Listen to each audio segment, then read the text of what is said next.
disampaikan Saudara Saganda tadi. Di dalam permainan seperti ini nggak bisa kita diam-diam. Nggak bisa, Pak. Karena mereka tidak menuruti aturan. Contoh, kita butuh negarawan.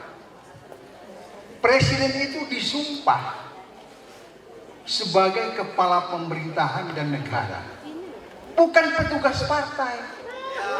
Betul nggak? Jadi Anies tidak boleh meniru-niru.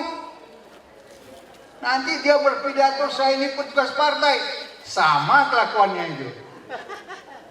Maka harus dikatakan sumpah jabatan itu mengikat. Ini karena biasa berbohong, maka dicari dalih. Tidak boleh seorang penjabat negara memakai fasilitas negara untuk memenangkan sesuatu calon. Itu sumpah jabatan, Pak. Ada Adinda tadi yang dari Bandung. Saya lupa tadi, mewakili relawan. Mohon maaf, saya mengulang refleksi saya pada tahun 2001. Bulan pertama saya jadi menteri. Saya diundang dalam satu panel di ITB. Waktu itu teman saya ikut Surya Paloh. Ada pertanyaannya. Pak Bahtiar kan aktivis P3. Setelah jadi menteri, bagaimana sikap Pak Bahtiar? Saya katakan, begitu saya disumpah, loyalitas saya terhadap partai berakhir. Dan loyalitas saya kepada negara saya mulai. Itulah negarawan. Saya nggak pernah memakai fasilitas.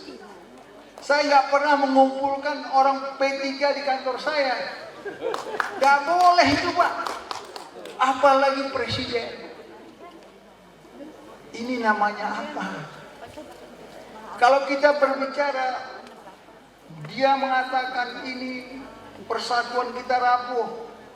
Pertanyaannya siapa yang membuat rapuh? Ya dia sendiri yang membuat rapuh. Dia memecah.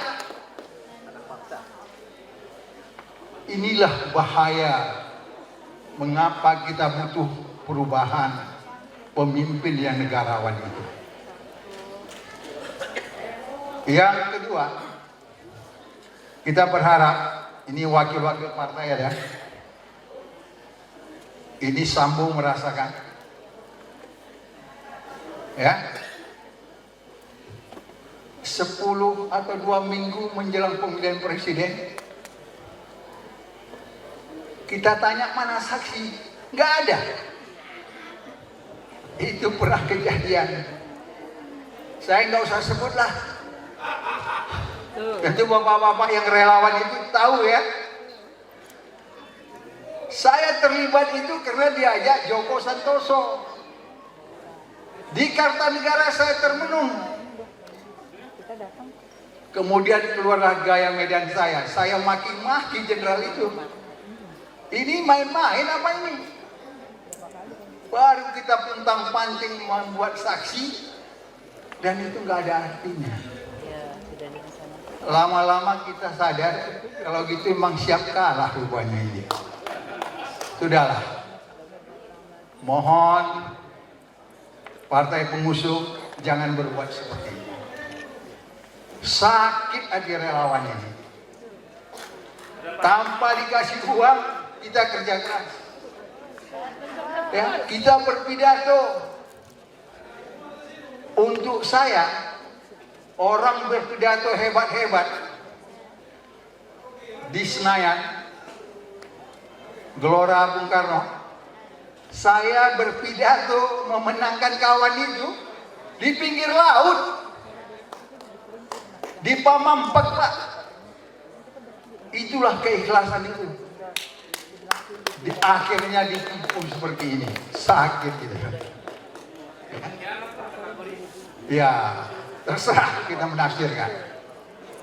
Lihat kejadian baru-baru ini.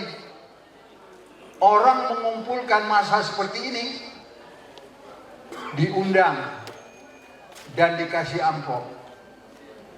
Kita berkumpul di sini, uang sendiri yang datang, dan tak ada penitia menyiapkan amplop. Betul nggak? Itu akan terjadi terus-menerus. Saya yakin asal kita kompak, kita bisa menghadapi tantangan ini. Inilah yang bisa saya sampaikan. Saudara Saganda sudah bicara panjang lebar. Saya tidak ingin mengulangi lagi.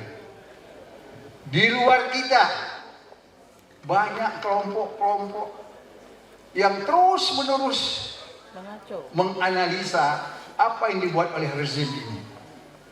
Terus-menerus melakukan kritik. Saksikanlah bagaimana Antoni Budiawan menggambarkan tentang kebobrokan ekonomi. Lihat bagaimana Rocky Gerung. Lihat bagaimana Said Didu. Kita tahu apa yang mereka buat.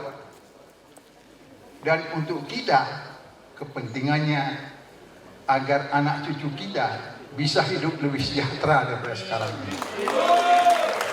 Itu kepentingan kita. Nggak ada relawan ini kepentingan jadi menteri.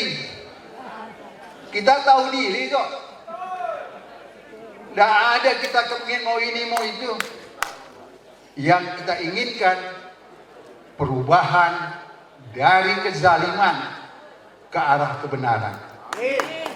Perubahan dari menjual negara ini kepada asing untuk bisa hidup berdikari. Kita inginkan anak cucu kita bisa bekerja dengan baik, tidak mengemis ke luar negeri, meminta-minta, kadang-kadang dijual sebagai buruh dan pelacur-pelacur. Sakit hati kita. Pidato bicara negara ini adalah negara yang kaya raya. Para pemimpin pidato kita memproduksi ini. Kita akan ciptakan mobil-mobil buatan kita. Apa yang terjadi? Semuanya menipu. Itu yang kita saksikan.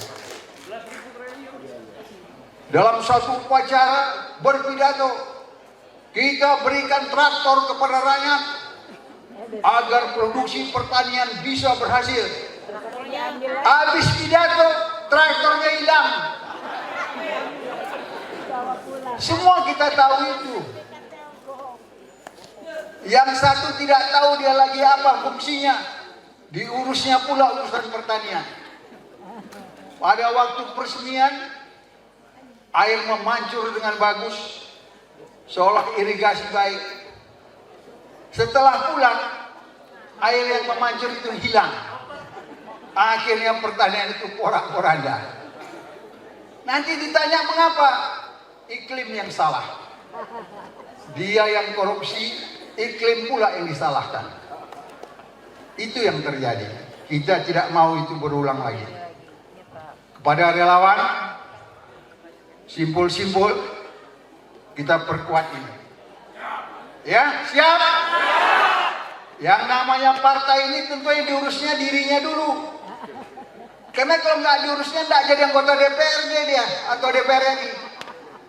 Maka Senayan dikuasai orang. Maka bagi kita, karena kita ikhlas untuk anak cucu kita, kita berjuang sepenuh hati. Ya, kita lawan semua kezaliman itu. Saya penganut paham sampai tua ini,